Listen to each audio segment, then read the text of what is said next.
Hey everyone, welcome back to the channel. Tonight, I've got a chilling story for you that'll make you think twice about renting that cozy beach house for your next vacation. This is the story of Driftwood Cottage, a seemingly perfect seaside retreat that turned into a nightmare for a group of friends. So grab a blanket, dim the lights, and let's dive into this horrifying tale. Trust me, this one's gonna stick with you. It all started last summer when four college friends, Emma, Liam, Sarah, and Jake, decided to celebrate their graduation with a week-long getaway. They found Driftwood Cottage on a rental app, a weathered, two-story beach house on the Oregon coast, perched on a cliff overlooking the Pacific Ocean. The listing described it as charming and rustic, with whitewashed walls, driftwood furniture, and panoramic windows that promised stunning sunset views. The price was suspiciously cheap for such a prime spot, but the group chalked it up to a last-minute cancellation. They booked it without a second thought, excited for a week of bonfires, beach walks, and relaxation. Little did they know Driftwood Cottage had a dark history that no rental app could warn them about. The friends arrived on a foggy afternoon, the kind where the ocean blends into the sky and the air feels heavy with salt and secrets. The house looked exactly like the photos, quaint, isolated, with gray shingles and a wraparound porch. But as they stepped inside, something felt off. The air was colder than it should have been, even for a coastal evening, and there was a faint, musty smell like damp wood and something metallic. Emma, the group's skeptic, laughed it off, saying the house just needed airing out. But Sarah, who'd always been sensitive to vibes, couldn't shake the feeling that they weren't alone. The group unpacked, cracked open some beers, and tried to settle in, but the unease lingered like the fog outside. That first night, they gathered in the living room where a massive window overlooked the crashing waves below. Jake, the group's jokester, started telling ghost stories to lighten the mood, but the house seemed to respond. As he spoke, the lights flickered, and a low groan echoed from the walls, like the house itself was protesting. Liam, the practical one, checked the fuse box, but everything was fine. They blamed it on the old wiring and went to bed, but Sarah couldn't sleep. She kept hearing whispers, faint and garbled, like voices carried on the wind. She told herself it was just the ocean, but deep down, she wasn't so sure. The next morning, things got weirder. Emma found a small locked door under the staircase, not mentioned in the rental listing. It was barely 3 feet tall, made of warped wood, with a rusty padlock that looked older than the house itself. Jake, always up for a challenge, tried to pry it open with a crowbar from the garage, but the lock wouldn't budge. That's when they noticed the scratches deep, jagged marks around the door frame, like something had tried to claw its way out.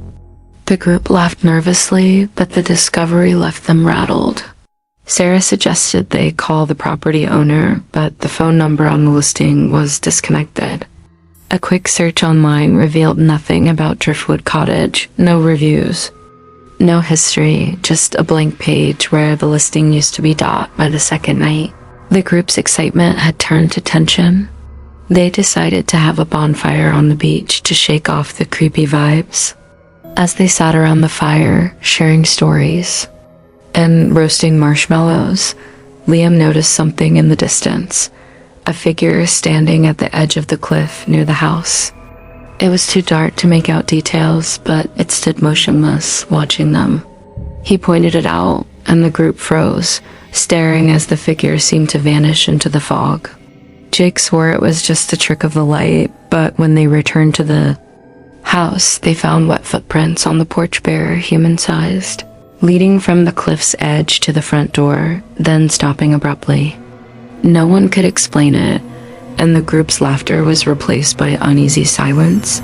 The next day, Sarah decided to do some digging. She drove to the nearby town library, a small, dusty building staffed by an elderly librarian named Mrs. Hargrove. When Sarah mentioned Driftwood Cottage, The librarian's face paled. She revealed that the house had been built in the 1920s by a fisherman named Elias Crow, a reclusive man who'd lost his wife and daughter in a shipwreck. Locals believed Elias went mad with grief, claiming he could still hear his family's voices in the waves. In 1931, he vanished, and the house was abandoned for decades. Strange stories followed. Renters reported hearing cries at night, seeing shadows in the windows, and finding that same locked door under the stairs, always unopened. Mrs. Hargrove warned Sarah to leave, saying, "That house doesn't let everyone go." Back at the cottage, Sarah shared what she'd learned, but Emma dismissed it as small-town gossip. Liam, however, started noticing things. Objects moving slightly, a coffee mug shifting on the counter, a book falling off a shelf. Jake, trying to keep things light, suggested they film a mock ghost hunting video for fun. They set up their phones around the house, recording as they knocked on walls and called out to spirits. At first, it was all laughs, but when they reviewed the footage, their blood ran cold. In the background of one clip, behind Jake's goofy posing, a shadow moved across the hallway, a tall, thin figure with no clear face. The video cut off abruptly, and the phone's battery was drained. Despite being fully charged, that night, the house seemed to come alive. The whispers Sarah had heard grew louder, forming words they could almost understand. Stay, help, trapped. The temperature plummeted, and the windows rattled as if something was trying to get in or out. Emma, now shaken, suggested they pack up and leave, but when they tried to start their car, it wouldn't turn over. The battery was dead, and their phones had no signal, despite working fine earlier. Panic set in as they realized they were stranded, miles from the nearest town, with no way to call for help. Desperate, they decided to confront the mystery head-on. Liam and Jake managed to break open the locked door under the stairs, revealing a narrow stone-walled cellar. The air inside was thick with that same metallic smell, now overpowering. At the far end of the cellar was a pile of old fishing nets, tangled with something that made their stomachs turn. Bones, small and fragile, like those of a child. Scratched into the wall above was a single word, mine. The group recoiled, but before they could process it, the door slammed shut behind them, plunging them into darkness. The whispers turned into screams, echoing from the walls, the floor, the very air around them. What happened next is pieced together from police reports and the little footage that survived. The friends managed to escape the cellar, but not unscathed. Sarah later said she felt hands grabbing at her in the dark, cold and clammy, like they'd been underwater for years. They fled the house, running into the fog, and eventually flagged down a passing fisherman who drove them to town. When police investigated Driftwood Cottage, they found no bones, no nets, no evidence of anything unusual, just an empty cellar and a house that looked untouched. The rental listing had vanished entirely, and the property owner was untraceable. The group's phones, left behind in their panic, were later found on the beach, their screens cracked and filled with static. But one video remained, a blurry clip of the cellar door slowly creaking open on its own. The friends never returned to Driftwood Cottage, but they couldn't escape its shadow.